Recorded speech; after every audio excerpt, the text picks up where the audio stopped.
Got my eyes straight ahead, got my head in the game. With the red light on, I'm just waiting for the change. Keep my head down low. Hi, Jay Fallon, and how you going? So today, big story that came out of Victoria regarding Victoria Police. I think people may have overlooked this a little because there's been so many other things happening down there. Obviously, we've got this massive manhunt for Desi Philby or Freeman, whatever his name is now, the chap who's been accused of slaying two police officers and seriously injuring a third. So we've got that going on. So this didn't, up here in Queensland, didn't seem to make very big headlines. However, two Victoria police officers charged with negligent manslaughter after Hoppers Crossing arrest. So these two police officers have been charged following a 35-year-old man, the death of a 35-year-old man several days after his arrest in southwest Melbourne last year. On Thursday, homicide squad detectives charged a 29-year-old male constable and a 45-year-old male sergeant. So that's quite a bit of experience. You're 45 years old, a sergeant. He would have been in for minimum probably 20 years with negligent manslaughter. It followed the arrest of 35-year-old Luke Briggs in Hoppers Crossing in July 2024, who subsequently died in hospital 8 days later. In a statement, a solicitor from Robinson Gill Lawyer, who was representing Biggs's family, said they were still coming to terms with their loss. It is plain to see that the family of Luke Briggs have been left utterly distraught by the death of their loved one. Luke and the subsequent delays in the case. Deputy Commissioner Wendy Steendon said the incident had been subject to an investigation with oversight from Professional Standards Command. This is what I disagree with. We should not have, when police are being investigated, especially for such serious allegations like this, you shouldn't have other police officers involved in the investigation. Should be a completely separate organization, and you can't have oversight from Professional Standards Command. No other command within a police service should be overlooking it at all. It should be something completely separate.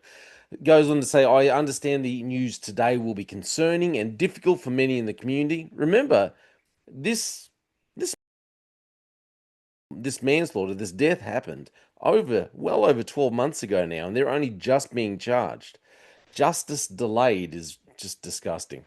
However, I want to reassure them that Victoria Police does not shy away from taking action to uphold community trust and confidence in our organisation. The overwhelming majority of our police do the right thing day in and day out. The union says it will stand by the officers. Two of our members have been charged as a result of an on-duty incident that relates to them doing their job. 18,000 other police and PSOs will be doing that same job and may well encounter the same challenging circumstances. So we'll be by their side, it says. Okay, so in another story, it says that the police officers they face court over the death. So the names of the officers are James Fitzgerald, he was 45, that would be the police sergeant, the older gentleman, and Alexander Pepinastasis. He'd be the constable, 29-year-old. So they've both been granted bail but ordered to surrender their passports, and they're going to return to court in December.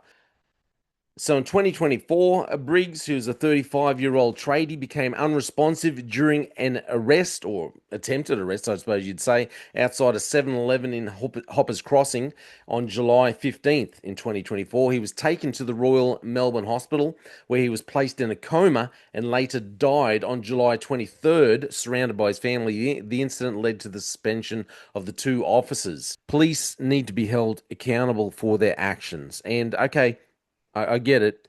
Please you come across instances that are very hard to deal with. You're dealing with members of the public, but we need police who can operate under tough circumstances, under a lot of pressure. I believe what's been happening is we've been recruiting the wrong types of people.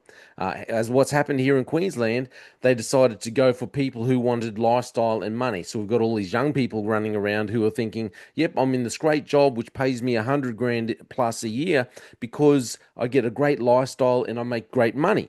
But if that's your motive, if you're not actually there to serve the community and not actually and you can't control your emotions or you can't think quickly on your feet, then you have instances like this where worst case scenarios people are dying.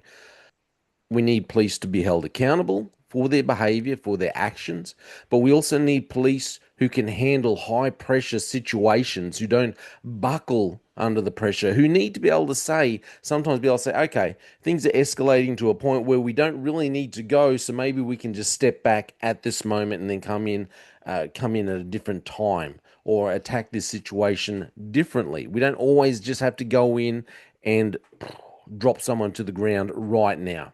I'm not saying that's exactly what happened, but he did die of a head injury. All I'm saying is we need police who can handle tough situations, the right situations, and it's good to see that Victoria Police are going ahead with this and holding their police officers accountable. It is a shame that it's taken them over 12 months just to get to this stage. Anyway, this is my opinion. Please let me know what you think. Please like and share. And please check out my music, J Fallon Music. Check out my album, Little Black Dress, and all that kind of stuff on Apple or Spotify. Give me a like and a share and a play over there. My name's J Fallon. Thank you for listening to the Slippery Slope and Aussie Police Watch. They just fuel a desire that will take me